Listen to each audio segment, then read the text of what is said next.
Well, I have to speak to her. I mean, I'm going to have to speak to her. She might be involved in some aspect of it. I will have to speak to her. I think it's very nice that she wants to come in, and that's what I understand the reason is, because Norway is very embarrassed by what took place. I mean, they're getting decimated. Look, whether people like Trump or don't like Trump, I settled 8 wars, big ones, some going on for 36 years, 32 years, 31 years, 28 years, 25 years.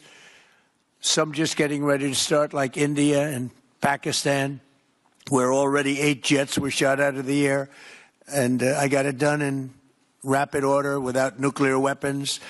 I can't think of anybody in history that should get the Nobel Prize more than me. And I don't want to be bragging, but nobody else settled wars. Obama got the Nobel Prize. He had no idea why. He still has no idea. He walks around and he says, I got the Nobel Prize. Why did he get a Nobel Prize? He got it almost immediately upon attaining office, and he didn't do anything, and he was a bad president.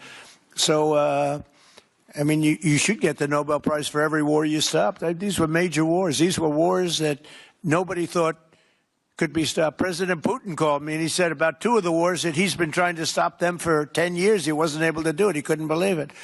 So in theory, you should get the Nobel Prize for every war you stopped. Every one of them was major. But I don't care about that. What I care about is saving lives. I've saved tens of millions of lives. You know, the Prime Minister of Pakistan came here, and he made a very public statement. He said that President Trump saved minimum 10 million lives having to do with Pakistan and India, and that was going to be raging. So, you know, but I'm honored that she's coming here. I look forward to meeting her, yes.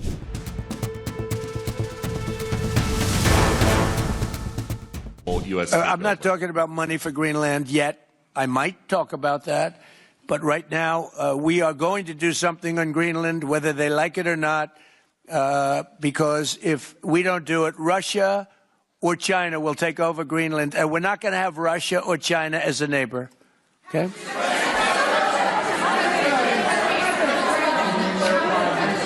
I would like to make a deal, you know, the easy way, but if we don't do it the easy way, we're going to do it the hard way. And by the way, I'm a fan of Denmark too. I have to tell you, and you know, they've been very nice to me. I'm a big fan, but you know, the fact that they had a boat land there 500 years ago doesn't mean that they own the land. I'm sure we had lots of boats go there also, but we need that, because if you take a look outside of Greenland right now, there are Russian destroyers, there are Chinese destroyers and bigger, there are Russian submarines all over the place. We're not going to have Russia or China occupy Greenland, and that's what they're going to do if we don't. So we're going to be doing something with Greenland, either the nice way or the more difficult way. Please, go ahead, ma'am. On Greenland, Mr. President, why is it so important to you to own it when you have a military presence there, which you could expand to affect the security? Because when we own it, we defend it. You don't defend leases the same way. You have to own it. And, you know, with a nation, look at what happened with Obama, with that horrible deal they made with Iran. It was a short-term deal. It was like a 9-year deal.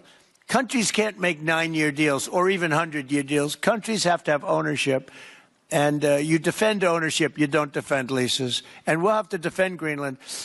If we don't do it, China or Russia will. It's not going to happen. We are not going to have, and I like China, I like Russia, I love the people of China, I love the people of Russia. I get along very well with President Putin, but I'm very disappointed in him. I get along very well with President Xi. I'm going to go over to China in April, but I don't want them as a neighbor in Greenland. Not going to happen. And by the way, and NATO's got to understand that. I'm all for NATO. I saved NATO. If it weren't for me, you wouldn't have a NATO right now. But we're not going to allow Russia or China to occupy Greenland, and that's what's going to happen if we don't.